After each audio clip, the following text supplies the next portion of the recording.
नमस्कार. श्री स्वामी समर्थ सर्वांना. आजच्या व्हिडिओमध्ये तुम्हा सगळ्यांचं खूप खूप स्वागत आहे. स्वामी तुम्हा सगळ्यांना कायम सुखी ठेवो ही स्वामीचरणी प्रार्थना करते आणि आजच्या व्हिडिओला सुरुवात करते. तर आजचा व्हिडिओ असा आहे की आपल्या घरामध्ये तुळशी वृंदावन असेल तर चांगली वेळ जर आपल्या घरामध्ये किंवा घरातील व्यक्तींवरती येण्यापूर्वी तुळस आपल्याला कोणते संकेत देते. तर तुळस ही माता लक्ष्मीचंच एक रूप आहे. त्यामुळे मग आपल्या घरामध्ये जे पण काय संकेत तुळशी माता देते त्याबद्दलचीच माहिती आपण आजच्या व्हिडिओमध्ये घेणार आहोत. तर व्हिडिओ शेवटपर्यंत नक्की बघा. व्हिडिओ आवडला तर व्हिडिओला लाईक करा. चॅनलवर नवीन असाल तर चॅनलला सबस्क्राईब करा. आता तुळशीचे रोप काही ना काहीतरी शुभ किंवा अशुभ संकेत हे प्रत्येक घटनांचा संकेत देतच असते. ते तुळशीचे रोप खूपच पवित्र आणि दिव्य आहे असे सांगितले आहे. भगवान श्रीकृष्ण यांना तुळस सगळ्यात जास्त प्रिय आहे. तुळशीच्या पानाशिवाय श्रीकृष्णाला कोणताही प्रसाद किंवा मग भोग चढवला जात नाही हे सगळ्यांना माहितीच आहे. कारण की तुळशीच्या पानाशिवाय भगवान श्रीकृष्ण कोणताही प्रसाद किंवा मग आपण जे भोग वगैरे म्हणजेच की नैवेद्य वगैरे ठेवत असतो तर ते नैवेद्य पूर्ण होत नाही किंवा स्वीकारत नाही असे म्हणतात. आता भगवान श्रीकृष्ण सांगतात की तुळशीची जो कोणी नित्य नेमाने पूजा वगैरे करत असतो किंवा दिवा वगैरे लावत असतो तर त्या व्यक्तीच्या जीवनामध्ये कधीही कोणतेही संकट येत नाही आणि तो सर्व आजारांपासून सर्व रोगांपासून दूर राहतो जो कोणी व्यक्ती तुळशीची दररोज पूजा वगैरे करतो. आता तुळशीमध्ये सर्व प्रकारचे रोग दूर करण्याचे अद्भुत शक्ती सामर्थ्य आहे हे सगळ्यांना माहितीच आहे. तर याचे रोप आपल्या दारात लावले तर येणारे जे पण काय संकट आहे सर्व संकट सर्व प्रकारची वाईट नजर किंवा नकारात्मकता शक्ती याचा दरवाजाच्या बाहेरच नाश होतो. म्हणजेच की दरवाजाच्या आत म्हणजे आपल्या घरामध्ये सकारात्मक शक्तीचा संचार होतो. म्हणून मग कधीही तुम्ही जिथे कुठे पण राहत असाल तिथे आवर्जून तुळशीचं एक रोप आवर्जून लावायचं आहे. आता तुळशीची नित्य पूजा केल्यामुळे आपल्या म्हणजेच की प्रत्येक व्यक्तीच्या जीवनात सुख समृद्धीची प्राप्ती होत असते. तसेच त्या व्यक्तीला सुख समृद्धी धन ऐश्वर्य प्राप्त होते. आता तुळशीचे रोप एक वृंदाचा अवतार मानला जातो. म्हणून मग घरामध्ये इतर कोणतेही रोप असो किंवा नसो पण तुळशीचे रोप नक्की असावे असे पूर्वीच्या काळापासूनच म्हणत आले आहेत.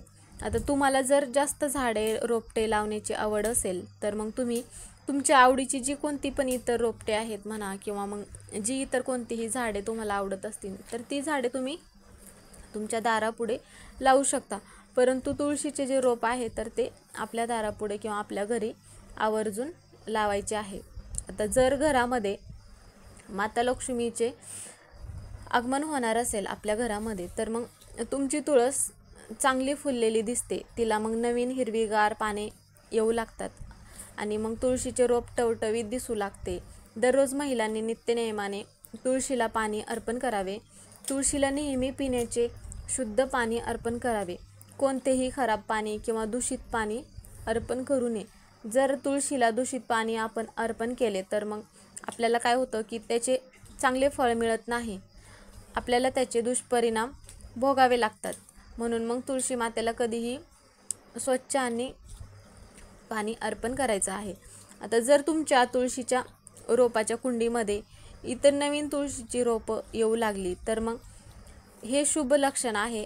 याचा अर्थ असा की तुमची कमाई वाढणार आहे आणि तुमच्यासाठी उत्पन्नाचे नवीन स्तोत्र म्हणा किंवा नवीन सुरुवात तुम्ही जे पण काय नवीन सुरुवात करणार असाल तर ते नवीन व्यवसाय वगैरे सुरू होणार आहेत. आता तुमची आगामी प्रगती दर्शवते. ही जी छोटे रोप आहेत तुळशीतले असतील तर मग आणखीनच चांगले आहे. म्हणून मग तुम्हाला धनलाभ होणार आहे. तर तुळशीची रोपं तुमची प्रगती दर्शवतात. तुमच्या अडलेली जी पण काय सर्व कामे आहेत तर ती कामं पूर्ण होणार आहेत. दररोज तुळशीची पूजा करताना ओम नमो भगवते वासुदेवाय नमः हा मंत्र म्हणत मग आपल्याला तुळशीची पूजा करायची आहे. आणि त्याचप्रमाणे तुळशी मातेला 7 प्रदक्षिणा अवश्य घालायच्या आहेत. यामुळे काय होतं की तुमची अडलेली सर्व कामं पूर्ण होतात.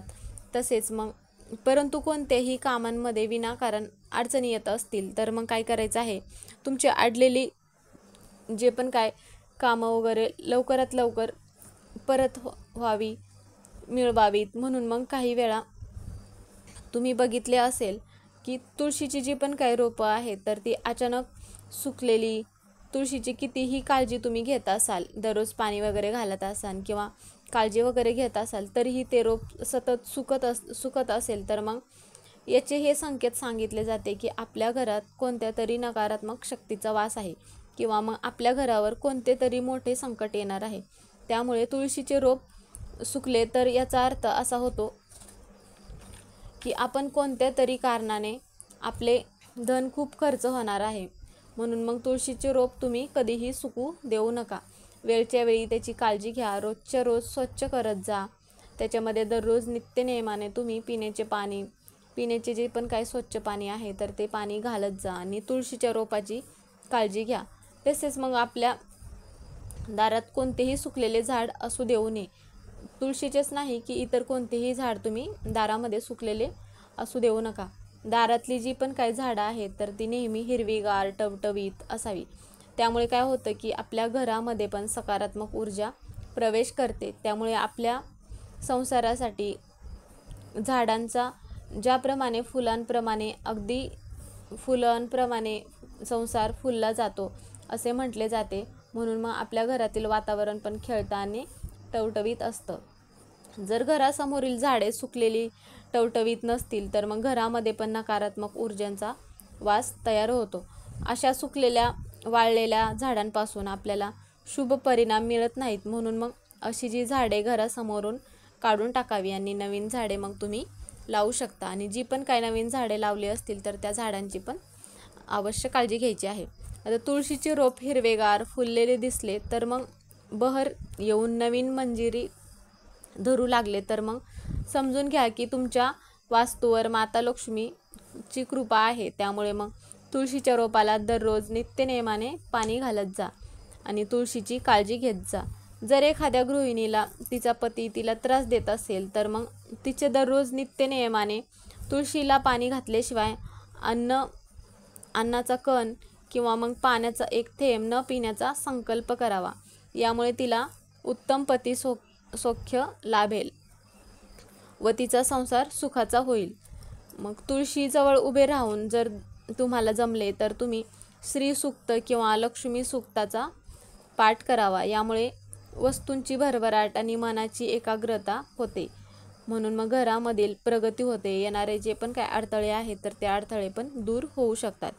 आता तुळशीची हिरवीगार पाने आपोआप गळून पडत असतील तर मग तुमच्या घरामध्ये क्लेश किंवा भांडणे वाढणे यासारख्या समस्या येत असतील तर घरातील आपापसामध्ये नातेसंबंध खराब होऊ शकतात. घरामध्ये विनाकारण छोट्याशा कारणावरून वाद होत राहतात. तसेच वडील आणि मुलगा यांच्यामध्ये जास्तीचे वादाचे प्रमाण होत असेल तर मग काय करायचं आहे, विनाकारण क्लेश होण्यापासून वाचवायचं असेल तर मग रोज तुळशीजवळ तुपाचा एक दिवा लावायचा आहे. यामुळे काय होतं की घरामध्ये येणाऱ्या ज्या कटकटी आहेत तर त्या थांबतात. रोज सायंकाळी तुळशीजवळ तुपाचा दिवा लावल्यामुळे आपल्या घरामध्ये लक्ष्मी देखील स्थिर होते. घरामध्ये होणारे वादविवाद दूर होतात. घरातील वातावरण आनंदी राहण्यासाठी म्हणून दररोज तुळशीजवळ तुपाचा दिवा आवर्जून लावायचा आहे. तर मग हे जे संकेत आहेत तर हे संकेत आपल्या घरामध्ये ज्या पण काही गोष्टी घडत असतात तर ही तुळशी माता आपल्याला ही संकेत देत असते. त्यामुळे आपण तुळशी मातेची ज्याप्रमाणे सेवा पूजा करतो त्याचप्रमाणे तुळशी मातेची पण काळजी घेतली पाहिजे. तुळशी माता जे पण काय संकेत देते त्या संकेतांकडे मग आपल्याला लक्ष दिलं पाहिजे. म्हणून मग आपल्या घरावरती कोणतं एखादं संकट येणार असेल तर त्यावेळेस मग आपण अगोदरच काळजी घेऊ. तर मग आजच्या व्हिडिओतून एवढीच माहिती सांगायची होती. व्हिडिओ कसा वाटला कमेंट करून नक्की सांगा. कमेंटमध्ये श्री स्वामी समर्थ किंवा ओम नमो भगवते वासुदेवाय नमः हे लिहायला विसरू नका. व्हिडिओ पूर्ण बघितल्याबद्दल धन्यवाद.